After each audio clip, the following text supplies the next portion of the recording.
voilà, bonsoir tous nos téléspectateurs de Raga TV. Bino Batbolingaka, émission Sanitas, émission Nabiso et Bandi.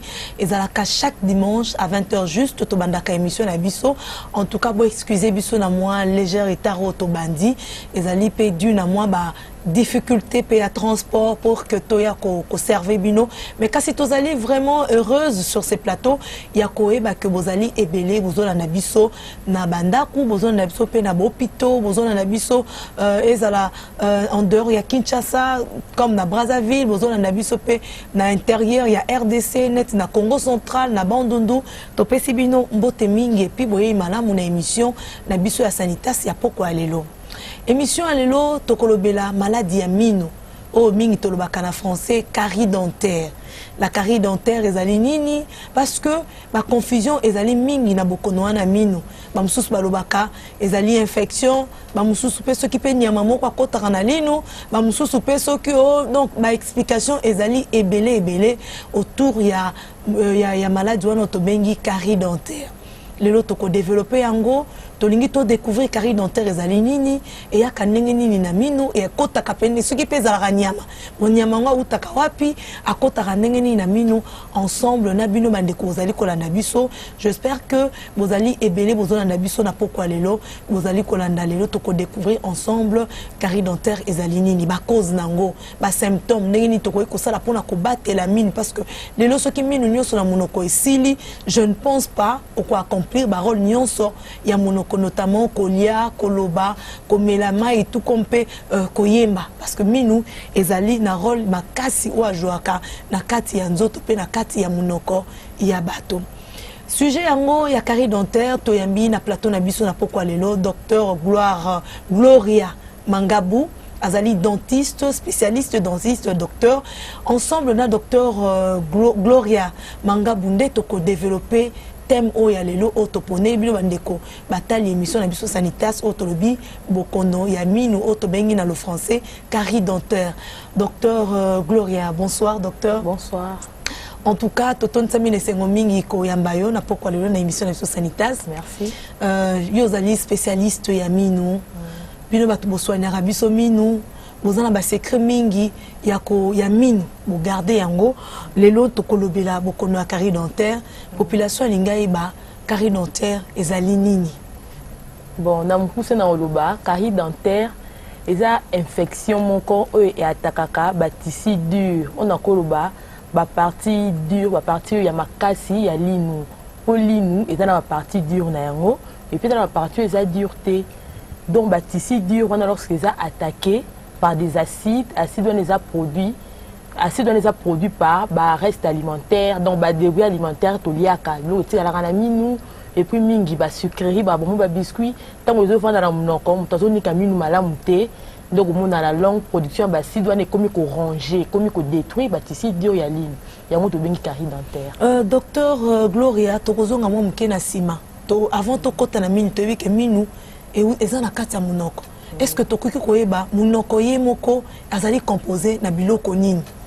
Bon, na mpuse na koloba munoko ba partie ba élément majeur auto sokuta na kati ya munoko tozana na minu ndelo kute frappera liboso soki muto afungoli munoko tozana lolemo et puis tozana ba glande salivaire eza ba organe moko yango esarake munoko ezala humide yango ne produisaka moi soyuana et puis tozana muqueuse eza lokola poso enveloppe ezo zipa biloko nyonso wana ba partie ya kati ya matama lolemo na biso pesa ya kozipama ezala minu na biso eza na couche moko ya likolo ezipaka yango tozana ba image ya benser réalisation koki pe ko balancer yango puisque ba mona pe tango zo ko expliquer munoko ngo ezala ndenge ni parce que mingi bazora temps ya komitala te kotala munoko nende na kati ezali mais j'espère que na explication no docteur Gloria bako se retrouver na koyeba ko situer ba partie nyonso to élément nyonso zo composer minu na zone sima lobe pa na yo ko continuer na explication na ndenge na ndeko loba donc munoko a partie majeure na tozana minu tozana lolemo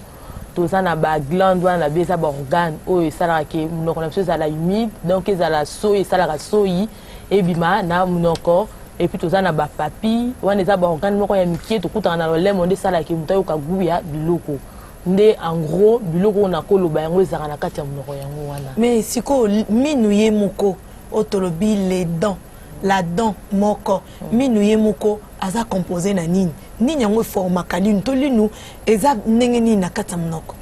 OK, linu eza composé na deux grandes parties. Toza na couronne, toza na racine. Couronne eza partie otomonaka. Partie otonika, totonika na minu na biso, la partie otobrosaka na brosse dans na biso. Yango to bengi couronne. Racine eza par la partie cachée ya linu. Eza yango ndeza na kati ya os. Yango ndeza kan racine na kati ya os. Nde to bengi racine. Na nenga libanda boye, na temps tonika ka minu na biso, eza recouverte par la gencive. Musunyo to mona ke zipaka wana. Eza recouverte par la gencive et puis au-delà ya wana toza na ba tissu o ezo zipa yango, toza na émail, toza na dentine et puis toza na ba organe o ezo sala ke linu vivre. Ba vaisseau ezali o esala ke makile ya na minu biloko kolia et puis toza pe na baner yango nde sala ke mutayo kapasi. Docteur Gloria Mutayo Kapasi tokitaki sur terrain bato bayoka ke tolobela bokono minu lelo batuna ki pe mituna na bango tola na mituna na bango et bongo tozonga sima na plateau o tozwa biyano epai na yo docteur Tolanda. Docteur na lingina yeba nano maladie oyo tretaka premièrement carré dentaire. Bon, soit ba kisi nini bo pesaka et tretaka ngote pona nini. Bon, ba carré dentaire to ga ke moto zo bela carré dentaire ba zo pesa kisi mais ezo zo sikate pona nini.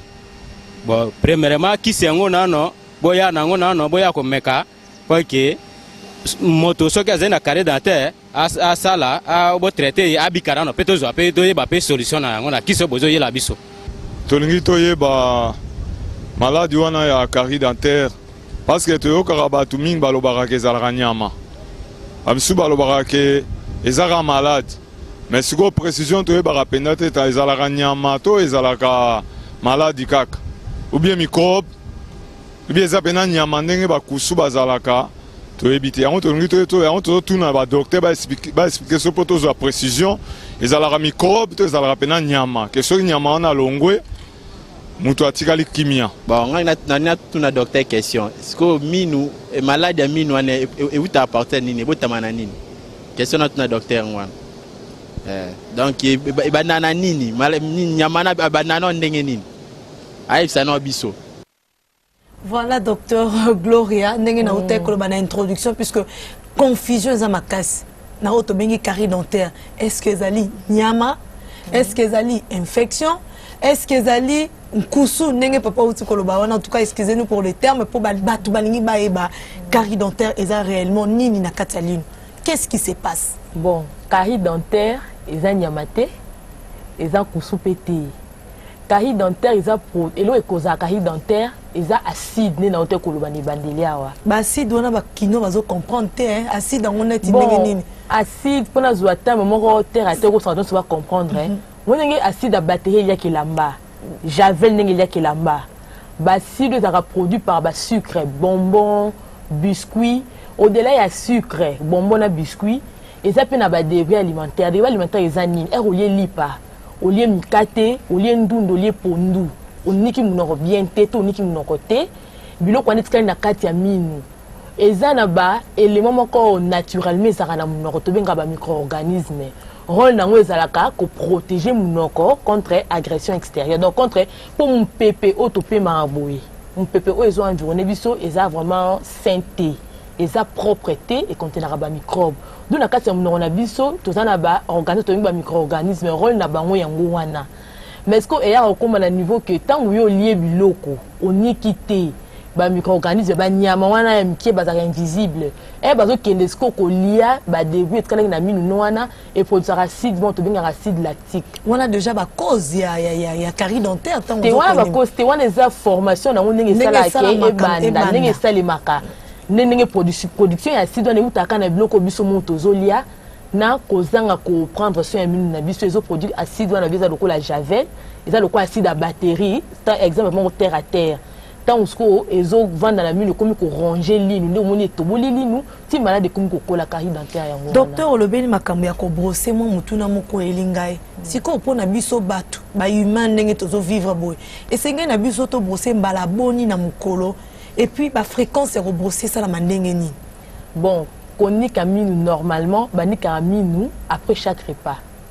Sauf aussi ce qu'on lit nyonso. Mais on a aussi une sorte de brosse donc parce que à chaque fois qu'on a croqué moi biscuit, il faut n'ani camino. Normalement, on camino après chaque repas. Mais qu'est-ce qui se passe? Batou, tozalara, na journée, tu vas dans la période d'à côté. D'où c'est maintenant conseil de brosser les dents au moins. Ceux qui ont mouqué c'est 2 fois le jour. Natongo et puis n'a pas quoi avant un roulala. Natongo tozoni camino après avoir collié. Il faut que la bouche reste propre. Donc vous allez soin.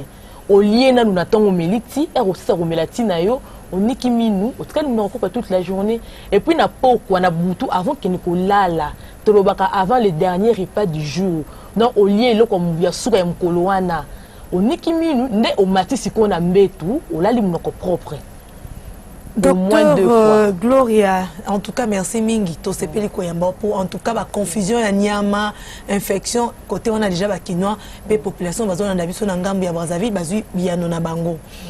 Bande kozona na biso sanitaire c'est en direct numéro ezali affiché en bas de votre écran benga numéro wana docteur azali kozela mituna na bino o etali bokono amino obela kamino topé eza maladie moko la famille hein docteur paraît-il que carie dentaire eza pe maladie moko héréditaire confirmation tozozela pas na vraiment découper bazotal te carie héréditaire te et cas aux héréditaire te mais au contraire et cause à la dû naba cause moko to benga congénital et le bani donc mutu abotamina moi défaut moko ya structure moko ya nzoto.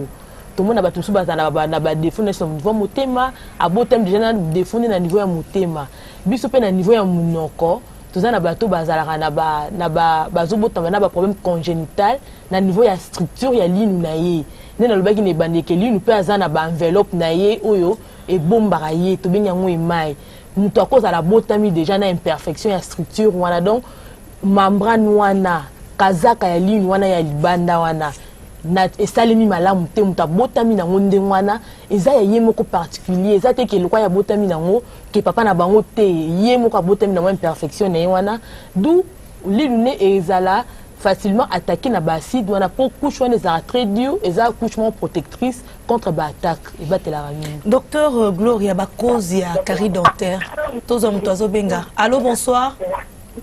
Allô bonsoir maman. Ah oui papa obengi biso pepi motuna ne pas docteur. Na bengi bino na matete azana matete. Oui papa docteur azo yo kamtuna na. Mutuna na ngezali boy mama. Ngai ba mino na ngai ezo suka pamba même lokana zo ba oyo na sali 2 jours mobimba. Lino moko pasuka dina ya botika kezo sala ngai pasi moko makasi moete. Nazo mela tanziba pe ngezali te. Ok, merci, docteur Gloria. Motoune à papa, so aux années à repérer. Bon, il y a des aboyés. Tant que papa qui est mis les autres pasuka, il y a un komona et zaramalamu. Pour moi, nous pasuka, zaka karité. À cause de la patient mon corps, a un problème, il y a ba to benga ngo ba abrasion, to ba usure dentaire. Il faut que ba âge naé, soit dans tout le monde a personne avancé en âge. Ils a fait des phénomènes physiologiques normal. Donc c'est naturel. Naturellement, tant que voilà. Linu, ezolia mayango moto benga ngo usure, on a que même bango hauteur à mine na bango et ça ndenge mo kona ya moto atanda ne lengete. Et puis mine na bango on a que couche dans les colonnes on a que ça vraiment jaune. Jaune ya saleté te que mais jaune pour que yango ezolia ma déjà. To benga ngo usure ou abrasion. Et pas ba jeune pays qui pas bateau baza la petit ya kolia mine. Et fragile et comme ça rappelle mine fragile. Pourtant on lia mine wana to avec l'âge couche on a bien des bandelio yo mutako bota malango esalima déjà bien te wana to benga ngo emai tant aux autres détruire ngo bino comme fragile il suffit ko leta muku ata ya misu na bino so apete wana au mona lune bukani yango moko et puis cause asuka pe effectivement carie et cause rapé ba fracture dentaire évolution en carie et fragilisera ba paroi ya minu dans l'une zara eza moi bulbo mona mo dessous na 4 ezoliama et ko fragiliser ba paroi à la longue mona lune ko bukana ta na lipa mtakolia lipa boye li nous paie et bukani mais pour na papa au sengini donc il faut mon ayo pour na papa normalement il faut à consulter normalement il faut consulter kota là s'il y a moyen de conserver, donc pour soigner, pour bombaler une ou sinon il faut l'extraire pour lui temps vous avez déjà kufa et venir dans et comme un réservoir il y a microbes et comme ba conséquences moins mingi. Papa na bandozu et yano okozwa ba contact le docteur juste on a fait émission. Allô bonsoir. Allô bonsoir. Parti, en tout cas, Soko Bengi Bisso insisté parce que nga déjà, je suis sur ce plateau, na luli minuya docteur Gloria parce que il faut n'aille secret nini. Oh ya ça la rapo mino engela parce que téléspectateur moka tuni yango kino moka tuni obi bakisi pour na hotelisa mino bakisi pour na boma kari donc ndenge nini docteur bakisi pour na hotelisa mino na mutu couleur à minu ilandara normal couleur ya poso mutu okolu la pembe ya minu ya mutu te oluka pembe minu kuma pembe lokwa ya ye non ba produit mingi o ba utiliser pour na ko blanchir pour na ko comme ça minu na bango pembe makasi ils ont entraîné mingi to benga pe usure ils ont qui ne ko détruire couche oyo ya ebandeli couche eziparaline wana ils ont qui ne ko détruire yango. On a un conseil tout normalement brosser mine n'a pas de dentifrice ils en a fluor. On utilise technique il y a brossage mon quoi il y a bien et puis aux autres respecter le 2 fois par jour c'est tout aux autres capé aux autres qui normalement pour mine à la propre colocate ko blanchir mine comme a pembe couleur il y a mine et que na couleur il y a peau ya mutu c'est naturel mais en tout cas blanchir en voulant blanchir mine aux autres détruire en gros sans le savoir à la longue on a pas problème. En tout cas, docteur Nasuka, il faut que ça soit s'écrire dentifrice sur les influents na 4. Mais on poursuit quand même ma cause où est ça que carie dentaire et fandana et botamana na mino ya moto. Bon, ma cause principale nanou, il y a liboso et tabac sucre. Sucre non ba sucre fruité, sucre ya bitabé, ya lalaté, wanate, aucun sucre non. A to ya ba sucre raffiné. Donc ba sucre moko ba si ba travailler na ba usine. Il y a un de pesaka, carie dentaire. Et puis, tout ça, il biscuit, tout ça, il bonbon, chocolat. Donc, on a ce bébé qui est au bas de il y a un de pesaka, biso carie dentaire. Et puis, au-delà, il y a un de benga donc, repas où ils ont pris au courant de la journée. Tellement que moutaza en dehors ya ndaku, azolia libanda ya ndaku, a la possibilité de tenir le bec qui n'est bandelike, biloko petit kana kati ya minu na biso. Et ça a bloqué la qualité, bien que bloqué la qualité est cause majeure. Mais bloqué petit kala na katikati ya minuana ta loso, moi tembele, moi ndunda, moi Thompson, biloko wana tant ozo liango libanda ya ndako, ça la possibilité à konika minunante, et ça peut facteur munene ou éco provoquer carie dentaire. Mingi pondo parce que pondo ene mtazara songi so relié pondo en tout cas, au sali attention te sikanyo so roleka, so sourire car bon muto ebi que outi kolia pondo. Ba symptôme ya carie dentaire to koyeba ndenge nini, muto koyeba ko distinguer ndenge nini que ndenge nazoyo kaboe ou ezebande la carie dentaire sans que azana nous consulter chez un dentiste. Bon, parmi les symptômes de la carie dentaire, il y a mingi na tango comme à niveau ya dentine. Donc tango banja ko évoluer, ndé moi ba sensibilité bandaka, moi ba douleur et bandaka, ba douleur sous ko bandapé yango moko, certaines douleurs ezo bandapé provoquer. Donc tango lié loko to meli moi mai, oki moi douleur na linwana. Mais mutu o ako détecter penza carie moko, eza mutu o apportera attention moko particulier na nzoto na ye. Tant aux hommes na la ligne na yo, moi les douces salemi et ça la passe ou pas directement au consulter dentiste pour ba neni ya ko arrêter on peut ko traiter yo. Donc signe liboso ya wana au passer moi ko sala au lieu que comme à niveau ya ba douleur on o ka ba passe. Pour ba douleur e bandara ba moroté. Car il y a une infection évolue à to benga ngo aba bruit. Au début, ils ont évolué mais ils ont là certains symptômes moroté, signe ta moroté.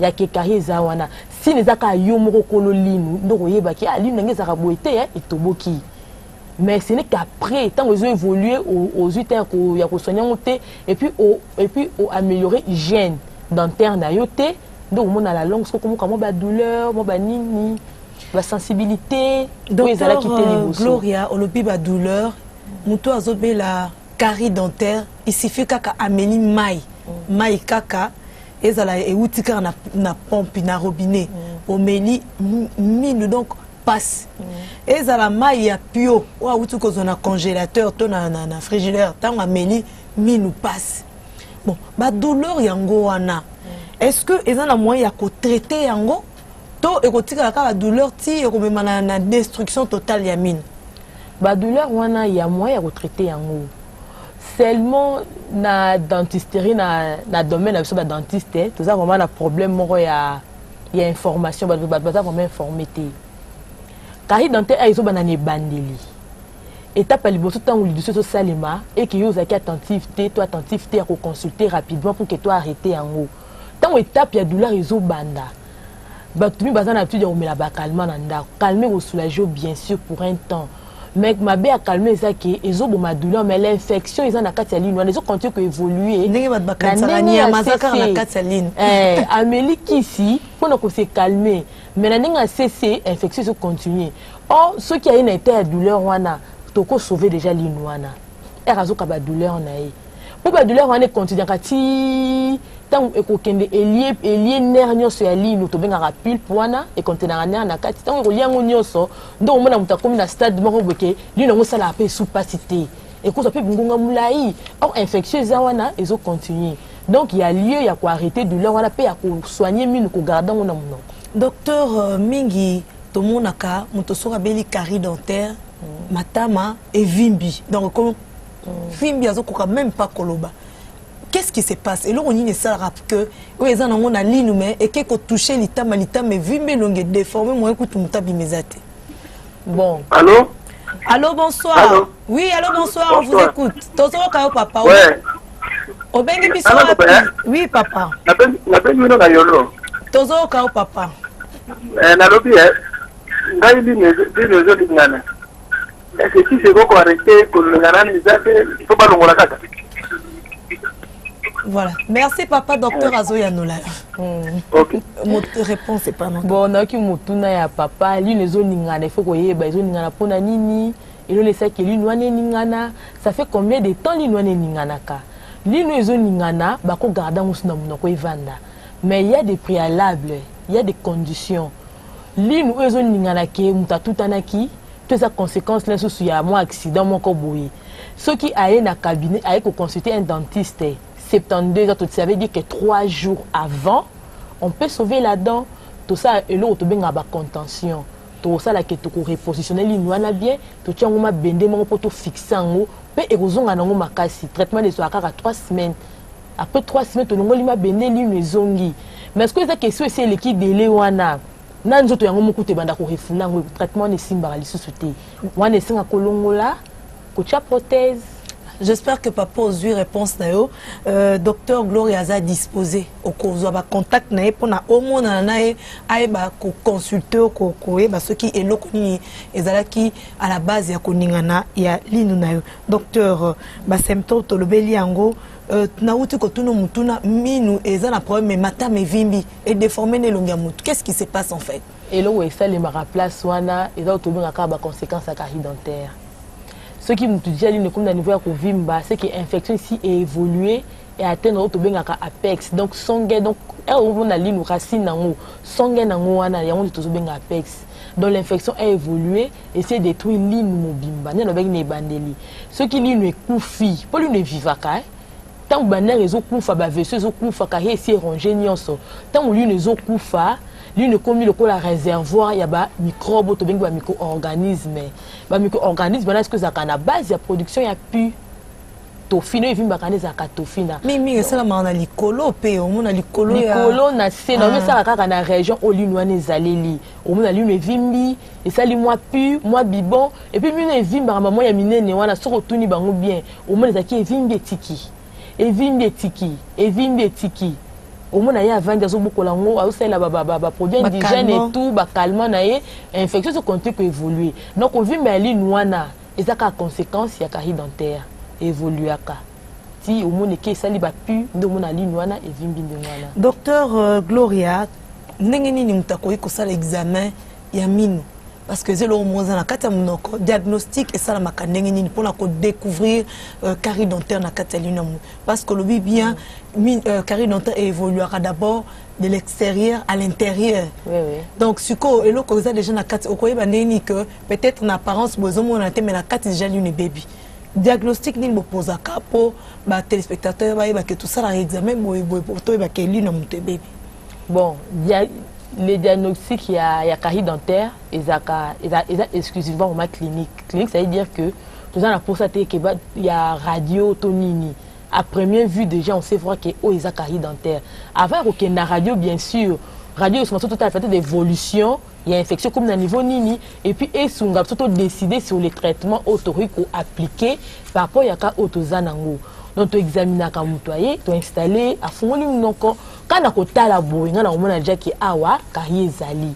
Et puis ils en bas examen tout ça là à niveau clinique, c'est dans les cabinets. Tout ça ba percussion et ko sunga biso peto yeba ce qui infection c'est comme dans niveau ya mkuwa.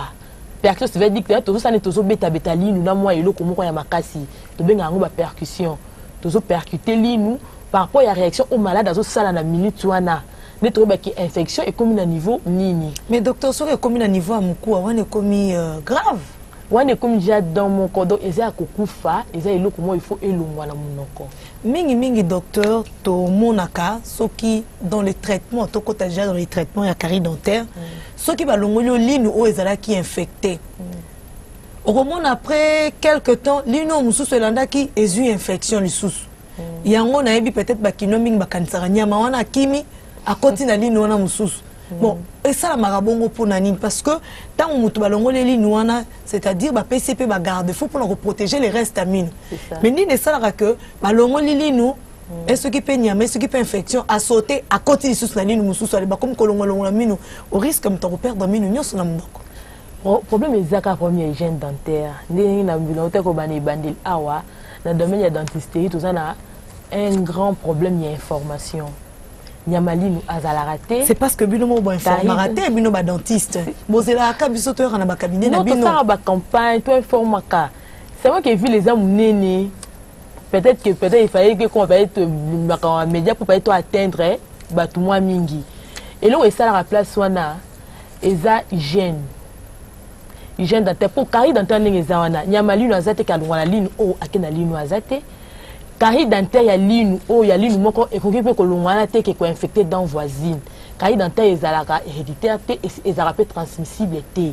Ke longwana ligne o ekina ligne oyo te longo pa mutu X po basali kopo moko ni na ko bato sunde balobaka. Et ça le maranding wana te. Problème ya munene eza problème ya hygiène dentaire, problème ya technique ya brossage, problème ya marque à brosse à dents on utiliser. Et puis problème il y a pas dentifrice ni oyo ozo salé là. Docteur na marque à brosse à dents pe lisusu oui. Koti makambango. Oui, c'est compliqué. Ba brosse mingi était comme marque et ça ba brosse normalement il fallait même pas à commercialiser. Vous excusez ngai. Ça nous choqué ba lisusu. Pour normalement brosse oyo, nous sommes bien abusivement brosse à bana. C'est même la brosse que tu adapter même appropriée. Pour nous oui. Ba brosse o bo sela ya mitu minene ba brosse ma be po de 1 et ni ka mino sukate. Et ni ka mino sukate puis ba fait bwana mingi za makasi o le kutu ni ka mino telesango ils ont détruit les sous ils ont détruit nanu couche nanu on a baki ya bandelwa na mai o za makasi bombara ligne na biso pour qu'ils soient carité ils ont détruit rango et puis des deux ils ont traumatisé gencive. Gencive les amis sunyo et ziparamino tout monde a moi rosâtre wana. Ils ont traumatisé. Ils ont traumatisé en même temps la gencive na biso. Donc c'est un peu problème tout ça na onde yango wana. Pour to ko yamba patient na cabinet boy. Au moins que longo lié pour normalement tout ça là toujours to peut ça toujours ba conseil mon préventif. Prévention donc pour prévenir qui a tombé sous na kaya bakari wana te mais reste à savoir peut-être qu'il n'est pas quoi pour m'appliquer on ndenge nini à cause de cette technique ya brossage ya bien mais avec quelle brosse à dents avec quelle pâte dentifrice en équipe pendant combien de temps. Combien de fois par jour? C'est ça les problèmes. J'espère que prochainement, tu auras un docteur, ou l'accès la technique ou un brossage comme ça. Bandeko bazota la biso, biso nyon surtout apprendre le lingue, bani kakamino pour éviter carie dentaire. Docteur, est-ce que notre traitement est minou pour na carie dentaire? Et c'est essentiellement balongo la lino to ezapena ba kisi. Oh, bah, quoi, il peut couper ça pour mutu azwa, pour lino et l'ongwate, mais kasi pour détruire l'infection à katia lino. Traitement et à carie dentaire et c'est un katia la lino. Principe, il y a carie dentaire, ils ont intervenir à temps avant que la dent soit totalement endommagée, avant qu'il y ait infection et ça là-bas dégâts mingi ko intervenir à temps to soignera linu biso kolongola linu pas besoin de bien un échec thérapeutique donc ils ont échec à traitement et ça que c'est pas un traitement donc ils ont échec traitement peut être échoué soit yemo ka tamboli na makambo koko banini ameli ba kisi yemo ko s'automédiquer na ndaku aina retard mais linu carie dentaire ici la ka na médecine moderne no benga médecine na mindele carie dentaire ici la ka to traitarango o mela ba kisi ba antibiotique ba anti-inflammatoire soko meliango to sara traitement la biso bizaka mingi clinique na plus manuel ça veut dire donc to tailler place o ici bande ko beba wana to kolongola ba tissu nyoso o ya kari wana to sosi kolongola ngo to obturer o bino obenga ko plomber justement na ngepena tout nango ko obturer et puis c'est fini kari s'arrêter pemba la moko. Docteur, traitement toujours, est-ce que bakoki pe kobikisa kari na médecine traditionnelle? En tout cas bande kwa médecine traditionnelle ba olimbisa ngai car na médecine traditionnelle et bi karaté, je suis vraiment désolé pour limbisanga so nous choqué batimsu na bandako médecine absolue bokoko et bi ça carrière dentaire parce que bandanga na côté na profession au contraire coûte baka mingi o bino benga na ndako mbasu baba kele mbasu monoko que l'état me vimbi et sali pu muta komi kolumbana solo à distance vous en mutsiko muto azotinda solo batalo soko tuni bango mingi ezanini babanda na bokoko bakendaki na bokoko ba sema ke nyama lui les alaquettes zo bimisa linu au contraire qui c'est bokoko yagisa ndenge nini qui c'est bokoko bazo pesa mutu et donc ko détruit banner ya linu banner à linu les a détruit et infection se continue ko évoluer mais seulement et puis ça sous ba symptômes té pendant nzoto ezalela kanenge fonctionner douleur la larme yo kanisi obiki mobiki te donc babomi kaka larme wana po deux aloko la larme ezo la qui il y a un ça ne va pas quelque part na nzoto ye aye kaka na ba produit na ye et bomi alarme wana yo ko sous douleur te mais infection se continue ko évoluer ti na niveau et causer ba dégâts. Donc, Bokoko et Big Sakanango, Kari dentaire T. Docteur Gloria, Tozaka Kanayo, Minou, Nakata Mnoko, pour nous se sentir vraiment moutou nenge nzamba lié et sengele à la boni, to moutou azarana combien de dents, et badon ango, to kakazarape ba sorte belé, na ba rôle nango. Soko koiko ebisa biso na ba téléspectateurs au bazona na biso, to découvrir le lot, moutou et sengele azarana combien de dents, et puis, Barol ya badan yango et puis ezalo lengeni. OK, mutu na badan na bana. Moi na 20 ans normalement, mukolo 32 ans. Na mine ya bana na 20 ans ya bana bazana ba molaire eza ba mine ezana na suka yango esenga isala ke mutu atafuna biloko razolia. Et puis azana ba kanine na ye yango esela ke akata. Azana ba molaire azana ba kani et puis azana ba incisive na incisive de ça que mutu a tenir ne ba mine automona liboso ta so mutazo seka ezara minene wana ezara 4 likolo 4 na C nde ça la ke mutu erazo seka yo muna na wana ezara pona mutu a tenir eloko donc wa to benga appréhension erozo lingolia to kangelo na mine yango ni mutu kangaka ba o elandi yango juste yango nde kataka et puis asuka nde sunga ba to batafuna. Et pas Mikolo 32, attends la incisive na liboso, après incisive na attends 4 likolo 4 na C, attends la canine na ye, départ en par exemple comment likolo, comment penati ça fait 4, et puis attends la prémolaire ne osez pas banater, et puis attends la molaire, ba molaire ils apprennent ko tafuna, ba mino sima, on ko tafuna. Docteur Nayo Karatoza rappelle na 4 dents de sagesse. Oui. Pourquoi est-ce que ba benga kango 4 dents de sagesse et puis c'est ezanini? Mine wana mine ya boanya babe yango dents de sagesse pour na âge ya éruption nango et botara mingi na âge où mutasi atteindre maturité na âge où mutasi commis adulte pour âge ya éruption nango zo varier entre 18 et 25 ans nde kombo nango et puis rôle nango na munoko pour entendre on a cité ba molaire to ba molaire de sagesse et participer à la mastication donc on a kota fundama ya biloko et participer et jouer un rôle vraiment te na munoko tout ce que tu as l'ongula bango en vivant tout ce que ça là azana manque espace na munoko et beli na ngote me balongoli et puis ezo cause ta dommage mon côté ezo cause ta problème mon côté na fonctionnement normal ya munoko nae. Ok, bandeko batali to komo kende malé bena suka émission na biso soki ozali na motuna o etali minu docteur Gloria Mangabo azali na biso sur ce plateau a kopesa yano na question na yo. Allô, bonsoir. Allô, bonsoir. Il est parti en tout cas insister tant aux obenga biso beta CT penza tokoyamba parce que dans le bar toujours Sanitas et zalaka vraiment suivi et puis appelle les kota kebele tant aux obenga insister. Allô? Allô, bonsoir maman docteur. Oui, bonsoir papa, docteur Azali Azoka Mutuna no bengi biso pe wapi? Mama, na bengi bino na matete no te ko benga osikoyo. On connaît ça yo ke bino na ngezo pasuka pamba. Bon, sikoyo lino ame pasuka kezo sala mai passe makasi ben. Vendredi na date pas docteur na mama yemu. Docteur alobaki ke alongola yango. Est-ce que c'est possible alongola yango ndamo ete tapé tikale? Docteur. Ok, non, qui mutuna. Oui, c'est possible à l'ongola. Le col somna qui docteur a décidé que l'ongola, c'est qu'il faut l'ongola. Moi, il y a comme on a mon encore exact. Pour ceux qui lui laissent couper au moment où on a mon encore et causer sous des dégâts mingi.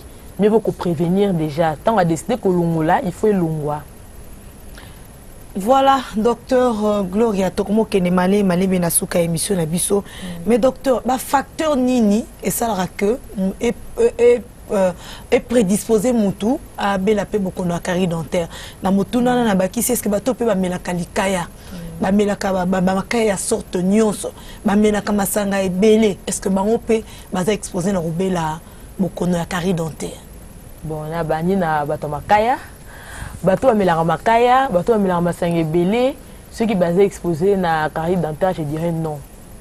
Bango basés exposés na malade, nous sommes bien à bateau makaya, je dirais, j'ai dit, bateau makaya, bango basés exposés na auto bengi bateau bien en tartre tabagique. Si on talue bateau amélara makaya mingi, mine na bango zara recouverte na moi couche mo zara un peu brunâtre, un peu monsieur zara chocolat. Batartre wana ezaka très nocif, mabe makasi. Pour na bagenci vite msunyo to bengi ya minwana à la longue elia kayango et vimbisara yango et créer auto benga ka ba gingivite wana à la longue et traîner peu kaka kolungwa ya minu pour gentil vita parmi ba tissu ba organe oyo et soutenir ka linu na kati vente sa kelino za ka ezvandi ezoningana te du batatre wana à la longue et ya ka malembe pour ba pathologie mingi pe no ya ka malembe et puis à la longue au monde qui ba gencive ko bela mutoko sala ba gingivite et puis il y aura perte dentaire wanza pona bato makaya na bato masanga pona ba facteur ko prédisposer mutu abela ka hikana lobaki ngoza mauvaise hygiène buccale type ya brosse au salé la ka pas de dentifrice au salé la ka et puis il y a ba prédisposition congénitale na lobaki ne bandeli on les a dit mutu abotami et mai na e mai eza couche oyo ezipaka linu eza lokwa ndi soto za po pour se zipi misuni boye linu pesa na couche tango moko ezipaka yango to benga yango e mai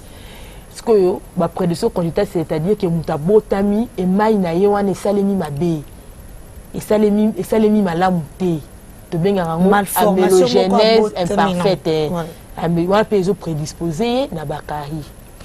Docteur Gloria, to kombina suka ya émission na biso, moi motuna o etali brosse pour zo ba mama brosse. Et sengena mutu ko changer brosse malaboni na mbula. Asale la brosse combien de brosses par année, par mois, par jour. Mais puis il faut que ça biso peut s'écrire ba bonne pâte dentifrice to rotanga kombo até. Mais la qui ça biso technique. Allô oui, allô docteur Gloria. La bonne minute pour la déposition hein. Oui, papa tozo la dai. Na bien monsieur le docteur a un avantage et désavantage à cure-dent. Il y a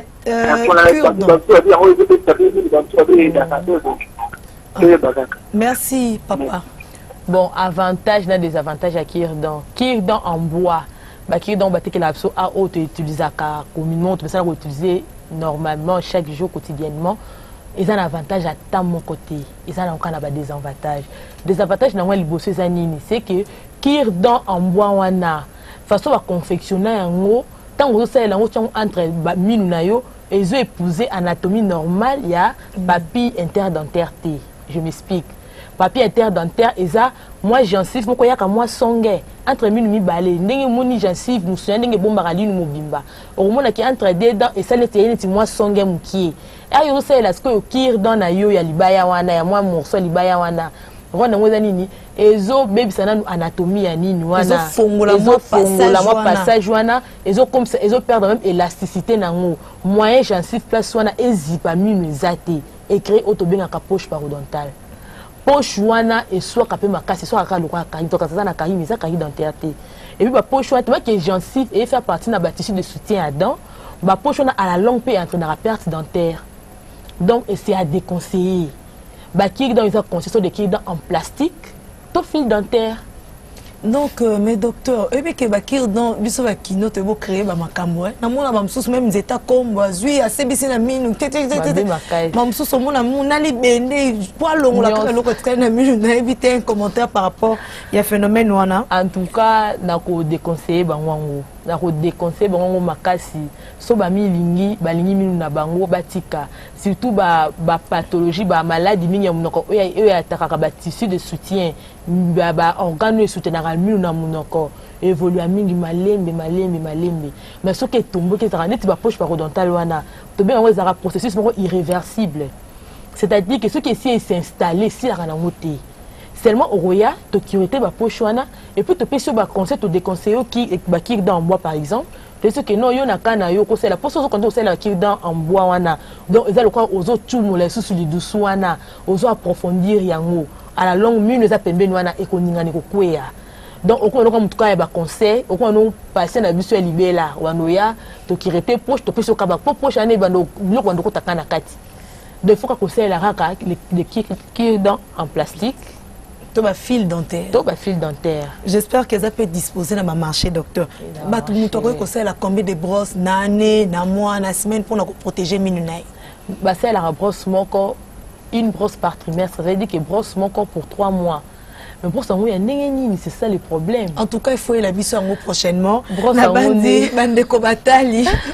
Donc comme il a souka émission la biso, j'espère que na motuna o ya brosse à dents, ya ngonde est bouclé émission ya lelo tolobeli bokono ya mino o tolobaka mingi mingi na français la carie dentaire tolinga ki to découvrir ensemble na bino bande kobotali émission oyo toye ba carie dentaire est-ce que za la kanyama to za la kanyama te docteur a pesi biso la réponse wana a conseiller na biso pe sous que hygiène dentaire yango ezali le seul remède pour na ko prévenir contre la carie dentaire na bandi bozala ki ebele bolandi biso na bandaku bolandi biso voire même na bopito bolandi biso ezala na ba salon de coiffure bolandi biso ebele bozala ki pe belé bobenga ki biso mingi pe to yamba ki te mingi pe botindi ba texto en tout cas to sepela kanabino mingi ba téléspectateurs ya Sanitas parce que na Sanitas vous allez ko découvrir ba maladie vous allez ko découvrir ba docteur vous allez ko découvrir ba spécialiste ndeto bemela kabino docteur Gloire ba o balandi ba ba monayo le lenge nini ce qui peut numéro à contact des ali au pesa la bandeko pour ba joindre yo. OK, numéro ya contact des 090 59 2 0097. N'a évolué na OSD clinique et ça sur avenue Kabalo numéro 75 croisement avenue Kabalo Bokassa. Né place Nazali et puis n'a évolué puis na Asbel Moko à Piche en sigle, donc Association pour la promotion et l'intégration des jeunes, au place auto-organisant mingi ba campagne, na ba école, na ba wenze, na ba église, pour juste pour faire voir batou, pour informer batou sur la danse, sur la carie, pour batou c'est les sous-ignorants, batou en SRS, ben information élémentaire, pour prendre soin et à ba minu na bango. Donc to kenaka sur appel, ceux qui batou ba sepeli, quand ba besoin d'église na bango, na école na bango, soit na structure moko boye to kolobela yango contact les 090 59 2 0097 081 95 23 070. Retrouvez l'émission Sanitas où elle est qui dimanche à l'élo en rediffusion le mercredi à 11h35. Pour na biso lelo to soukia on appelle si merci une équipe technique et soutenir biso ya ko retransmettre émission ya kitoko au bolotiko la na banda ko la bino notamment le réalisateur Wazalaki na machine kuna Dieudonné Moninga son et simama kepa ya Mamet Wandangu et puis Jerry Obeisene Wazalaki kuna na Regina biso ya ngambo to pesi merci et puis to pesi pe merci na Richard Okito à permettre à ce que to kutana na docteur Gloria na pokwa lelo. Pour Nanga, na pesibino au revoir, to monani nambala yasima.